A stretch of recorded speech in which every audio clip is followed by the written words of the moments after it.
Hello বন্ধুরা, welcome to my channel. আজকে তোমাদেরকে নিয়ে যাব বারাসাত রয়্যাল প্রিন্স, যেখানে শুরু হয়ে গেছে এক রাজকীয় বাঙালি থালি। মাত্র 120 টাকায় 12 রকমের আইটেম দিয়ে সাজানো এই থালিটি। এরকমই সব খাবারের সন্ধান পেতে হলে আমার চ্যানেলটিকে অতি শীঘ্রই লাইক, কমেন্ট, সাবস্ক্রাইব করতে ভুলো না। আর এই থালিতে রয়েছে তোমার গন্ধরাজ ঘোল, আলু চিপস, ভাত, বেগুন ভাজা, একটি লাল শাক আছে, ডাল আছে, ধোকা আছে, আর আর ভেন্ডি আলুর একটি সবজির তরকারি আছে, আর চাটনি, পাঁপড়, মিষ্টি রয়েছে।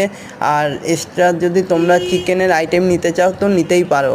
তো আমি তো নিয়েছিলাম একটা চিকেন থালি, আর এক্সট্রা রাইসও নিয়েছিলাম। প্রথমে বলবো রয়্যাল প্রিন্সটা কোথায়। এটা হচ্ছে বারাসাত শ্রী বড়মা মন্দিরের ঠিক অপোজিটেই, লরি স্ট্যান্ডের মা কালীর মন্দিরের অপোজিটেই হচ্ছে এই রয়্যাল প্রিন্স। এখানে তোমরা তো চাইনিজ আইটেম খেয়েছো, বিরিয়ানি খেয়েছো, কিন্তু এবার এই বাঙালি থালিতে খেয়ে